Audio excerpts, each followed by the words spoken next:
কৃষ্ণা সকল শিশুদের প্রণাম। তো আজকের টপিকটা এটাও একটু কমন টপিক, সেটা হচ্ছে কি মাথা ব্যথা। প্রায় মনে হয় অনেক বেশি মাথা যন্ত্রণা হচ্ছে, তখন আমরা বুঝতে পারি না আসলে কিসের জন্য ব্যথাটা হচ্ছে। চলুন আজকে জেনে নেব কী কারণে মাথা ব্যথা হচ্ছে বা কোথায় হলে কী ধরনের মাথা ব্যথা। তো প্রথমেই আমাদের বেশি যেটা কমন সেটা হচ্ছে যে টেনশনের কারণে। দেখা যাচ্ছে প্রায় অনেক স্ট্রেসের কারণে আমাদের অনেক মাথা ব্যথা হয়। তো আপনি কীভাবে বুঝবেন যে এটা স্ট্রেসের জন্য কি না?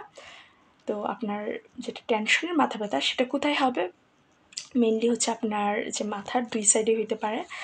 এটা একটু অস্পষ্ট একটা ব্যথা হবে, যে কোনো জায়গায় ছড়ায় যাচ্ছে এরকম মনে হবে। তাছাড়া একটু প্রেশার বা আপনার মনে হচ্ছে একটু টাইট হয়ে আছে, যেটা আপনার মানে নেক, ঘাড় বা যে পিঠে ছড়াইতে পারে। মেনলি কপাল আর আপনার কপালের চোখের পিছনের দিকে হয় আর কি। তারপর এখন যে দ্বিতীয় কমন একটা ব্যথা হচ্ছে মাইগ্রেন। তো মাইগ্রেনের ব্যথাটা আর কি দেখা যায় যে আমাদের মাথার এক পাশে, ফেসের এক পাশে হয়, অথবা অনেক সময় যে ফেসের দুই পাশে যে ছড়াইতে পারে। তো এটাও অনেকটা যে আমার কোথায় কোথায় হতে পারে, যে এই যে চোখ, সাইনাস, তারপর আমার এই ঘাড়, সেখানে হইতে পারে। এরপর আরেকটা ব্যথা কি ক্লাস্টার। ক্লাস্টারটা কি, যে এটা আমাদের বেশিরভাগ ছড়ায় চোখে, তারপর যে এই টেম্পেলে, যেটা আপনার ধরুন 15 থেকে 30 মিনিট থাকতে পারে, আবার অনেক সময় 3 ঘন্টাও থাকে। একটা মনে হচ্ছে বার্নিং, একটা যেমন পুড়ে গেলে একটা ওরকম ফিলিং হবে, যে অনেক রেস্টলেস মনে হবে আপনার, যে একটু ফ্রিকুয়েন্ট একটা টাইম পর এটা হবে আর কি। তারপর আপনার ধরুন অ্যালার্জি বা সাইনাসের কোনো, আমার আসলে নিজেরও সাইনোসাইটিস আছে। এই যে সাইনাস, এখানে এই যে এই এরিয়াটা আমার সাইনাস। তো এই এরিয়াতে আপনার প্রচুর ব্যথা হবে আর কি। তো এটা অ্যালার্জির কারণে হইতে পারে, অথবা আপনার সাইনোসাইটিসের প্রবলেমের কারণে হইতে পারে।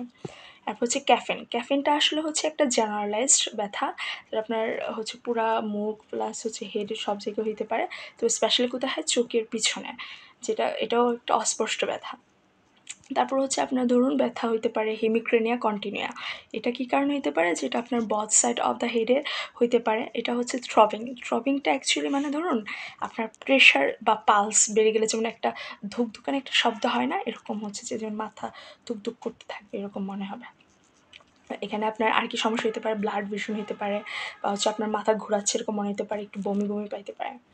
তারপর আপনার রিবাউন্ড পেন। রিবাউন্ড এটা আপনার অনেকটা ডাল পেন, যেটা আপনার দেখা যায় অনেক সময় লাইট বা সাউন্ডের শব্দ শুনলে ব্যথাটা অনেক বেশি বেড়ে যাচ্ছে, অনেক ইরিটেশন হবে আপনার। তারপর আপনার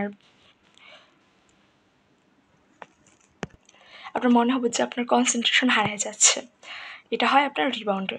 তারপর পোস্ট ট্রমাটিক মেনলি আপনার ধরুন টেম্পেল বা যে ঘাড়ে, বা আপনার ব্যাক অফ দ্য যে হেড, এখানে হইতে পারে।